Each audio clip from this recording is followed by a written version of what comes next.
আমরা সালাম দেব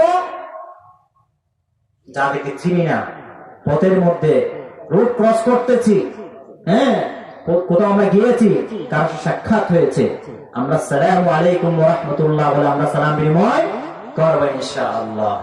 তাহলে আমরা সালাম দেব কেন? শ্রেষ্ঠ নম্বরে, যেহেতু ইসলামের মধ্যে উত্তম কাজ হলো সালাম দেওয়ার জন্য সালাম বিনিময় করব। এরপর আমরা সালাম দেব কেন?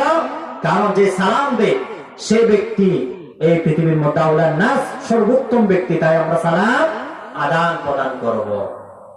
এরপরে এখন মনে করেন সবচেয়ে বড় কৃপণ কে? সবচেয়ে বড় কৃপণ কে? আল্লাহ নবী সাল্লাল্লাহু আলাইহি ওয়াসাল্লাম সেই হাদিস শরীফের মধ্যে বলেছেন, ইন্না আজাদান নাসি মান আজাদা ফিদ দুআই ওয়া ইন্না আবখালান নাসি মান বাখিলা বিস সালাম। যখন কোন মানুষের সাথে সাক্ষাৎ হবে, সাক্ষাৎ হওয়ার সময় যদি কেউ সালাম না দেয়, রোড ক্রস করতেছে, পথ ক্রস করতেছে, কেউ যদি সালাম না দেয়, আবখালুন নাস, সে হল পৃথিবীর মধ্যে সবচেয়ে কৃপণ, সবচেয়ে বখিল ব্যক্তি। সে মুসলমানের সাথে সাক্ষাৎ হওয়ার পরও সালাম দেয় না, এই কারণে সে সবচেয়ে কৃপণ ব্যক্তি। কত বড় ভয়ঙ্কর কথা! এই জন্য আমাদের লিস্ট, আমাদের নামটা যেন কৃপণতার লিস্টে না উঠে, সেজন্য আমরা সালাম দেব। এখন কে কাকে সালাম দেবে? হ্যাঁ, আমাদের মধ্যে মনে করেন মুরব্বীরা আছে, হ্যাঁ, যুবক ভাইয়েরা আছে, আমাদের ছোট বাচ্চারা আছে, বড় ছোটের মধ্যে একটি তারতম্য রয়েছে, তাহলে প্রতিষ্ঠানের প্রধান আর টিচারের মধ্যে একটি তারতম্য রয়েছে, সমাজের মধ্যে সরকার আর মুসলিমদের মধ্যে তারতম্য রয়েছে, এর একটি পার্থক্য। এখন আমরা কে কাকে সালাম দেব সেটা নির্দেশনাও হাদিস শরীফ ইসলামের মধ্যে রয়েছে। আচ্ছা, সেই বিষয়টি আমি হাদিস শরীফ থেকে বলবো ইনশাআল্লাহ। আল্লাহ নবী সাল্লাল্লাহু আলাইহি ওয়াসাল্লাম কত সুন্দর করে বলে দিয়েছেন কে কাকে সালাম দেবে।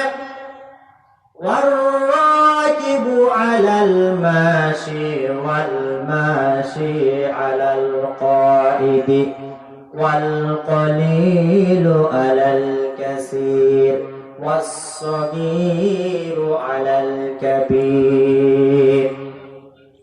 সালাম দেব হলো কোন একটা মানুষ রাস্তার মধ্যে বসে আছে, যে হেঁটে যাচ্ছে, সে যে বসে আছে তাকে সালাম দেবে।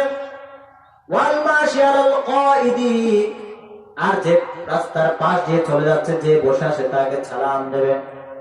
যে গাড়ির মধ্যে আছে, গাড়ির মধ্যে থাকা ব্যক্তিটি পা দিয়ে রাস্তা যাচ্ছে, ওই ব্যক্তিকে সালাম দেবে। ওয়াল কলিলু আলাল কাসীর, অল্প সংখ্যক লোক বেশ সংখ্যক লোকদেরকে সালাম দেবে। ওয়াস-সাগীরু আলাল কাবীর, ছোট ব্যক্তি বড় ব্যক্তিকে সালাম দেবে।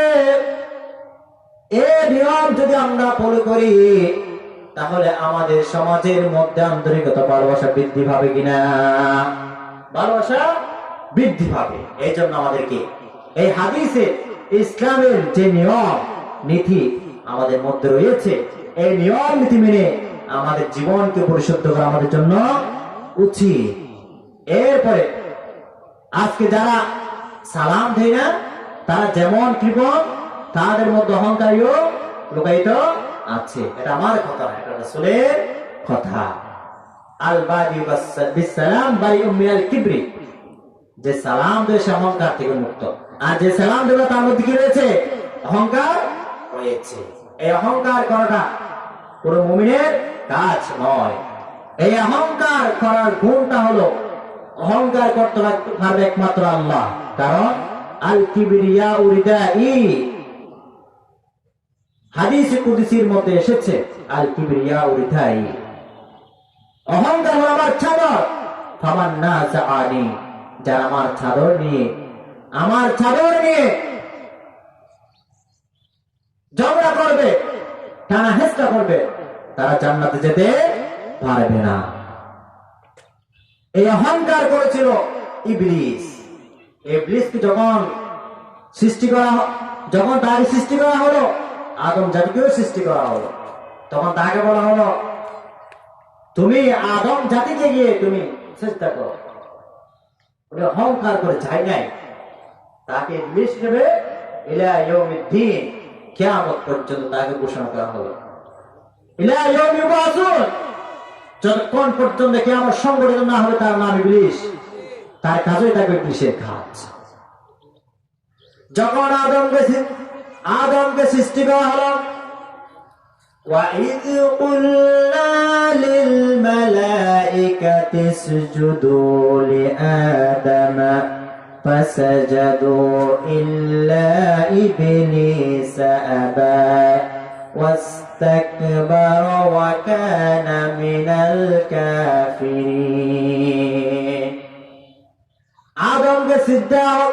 আদমকে সিজদা করার জন্য ইবলিসকে বলা হলো তুমি আদমকে গিয়ে সিজদা করো। আবা ওয়াস্তাকবারা ফাসাজাদুল মালাইকাতু কুল্লুহুম আজমাউন ইল্লা ইবলিসা, সমস্ত ফেরেশতারা সিজদা করল, কিন্তু ইল্লা ইবলিসা, ওই ইবলিস আদমকে সিজদা করে নাই। তিনি যুক্তি কারালো, খলাকতানি মিন নার ওয়া খলাকতাহু মিন তিন, আমি কেন আদমকে সিজদা করব?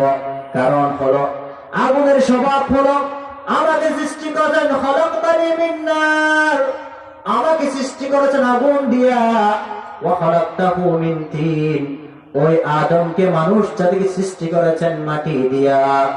আগুনের স্বভাব হলো উপরে ওঠা, মাটির স্বভাব হলো যত উপরে উঠুক না কেন শেষ পর্যন্ত সেই ঢিলটা মাটিটা নিচে আবার পড়বে।